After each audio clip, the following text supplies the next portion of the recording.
So today we have conducted the Pratishtha ceremony of Shri Shri Radha Madhava. So on this auspicious occasion, I will mention something about the wonderful glories of the Lord by which He appears before us to receive service from us, devotional service.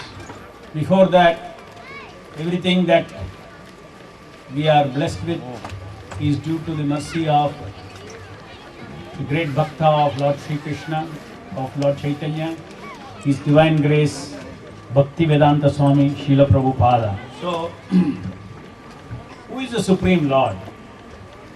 The Supreme Lord is one who is the supreme owner of everything and the supreme enjoyer of everything. And He has no limitation of any kind. In this world, each one of us are persons. We are all possessing some things. This body itself is a possession. At the time of birth we get, and at the time of death we leave it. In between period we use this body for various purposes, to enjoy, to acquire wealth, to enjoy life of affection and love, family, everything. We use this body from birth to death. That body itself is not our body, it is given to us.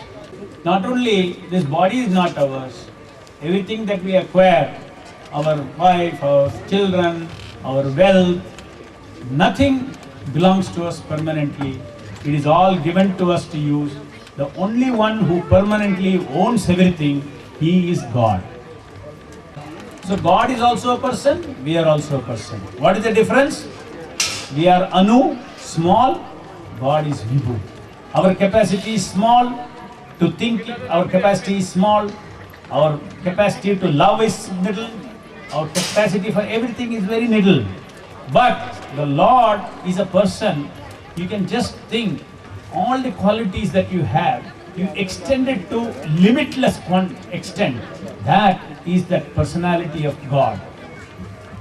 And He is the supreme controller of everything, and we are controlled.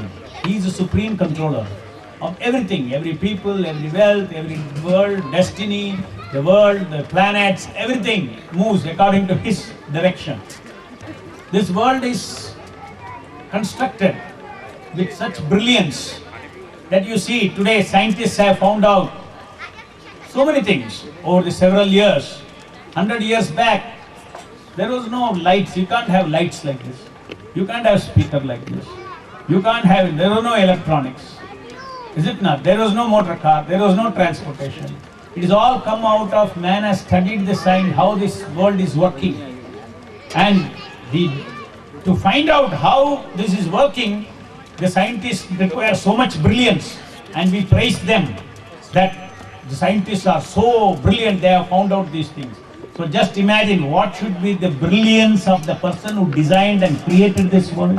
So it is important for us to understand that God is supremely brilliant, all knowledge, Sarvajnani, is all knowledge, all powerful Vyakti. But in the material world we can see people, other people, but we cannot see God. Where is God? Everybody asks, where is God? I cannot see. He is such a powerful person.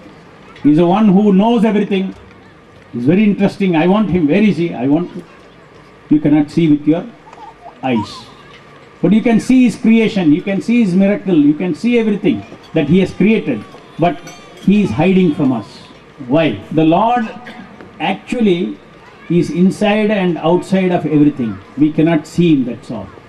Ishvara sarvabhutanam hrideshi arjuna tishtati. The Ishvara of all living entities is in your heart. He is in everybody's heart. But we cannot see Him with this material eyes. We have to see Him with bhakti. And does not mean that there is no eyes to see God. Does not mean that God has no form.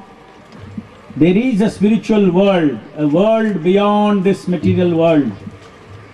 This is temporary world. There is an eternal world, Nitya Loka, eternal world, Vaikuntha Loka, where Lord has got form, Lord has got devotees, Lord has got life.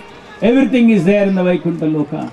And that Vaikuntha Loka, the eternal Loka, is where actually we belong to, where we have a permanent body which does not die, which does not take birth, and we engage in loving relationship with the Lord. Why in this world each one of us are not satisfied? The proof of that is that we do not belong here. Just like a fish out of the water will never be happy. In the same way, we, without being in Vaikuntha, we will be always in Kuntha. Kuntha means anxiety. Vaikuntha means free from anxiety. So today is very relevant to us. Today's function is where the Lord from Vaikuntha, He comes down for His bhaktas who want to see Him, who want to serve Him. The Lord is Sarva Shakti. He is an omnipotent Lord. He can do anything. So He, by His kripa, He comes down into the Murti so that we can serve Him and purify our senses. Because our senses are not purified, we are not qualified to go to Vaikuntha Loka. We all seek love in this world. We seek eternity in this world. Good things should not end. We all want good things, and the good things should not end. Nobody likes death. Death stops everything. Whatever you have, everything you have to live and go. So there is always something that you say that good things are there, it will go away. Kala will take it away. When you have bad times, you seek for good things, but those good things don't last. Just like bad things don't last, it comes and goes. Good things also does not. So this material, this world is a world full of anxiety. Everybody is in anxiety. Even to eat, to sleep, to have a house, everything, so much anxiety. And those who have so much money, so many homes, everything, he is also worried because he has everything. He is thinking, when I die, I will have to leave everything. So both ways, nobody is happy. The soul will never be happy unless it is satisfied with three things. Sat, Chit and Ananda. It is the nature of the soul. Sat means permanency, eternity. Chit means freedom from ignorance, knowledge. Ananda means happiness. Without these three things, we will never be satisfied. Just like fire. Fire has got the quality of light and heat. So we call this light and heat as dharma of fire. Similarly, if you see, Sat Chit Ananda is the quality of Atma. Quality of Atma. That quality of Atma is seated in the body. But this body cannot provide Sat Chit and Ananda.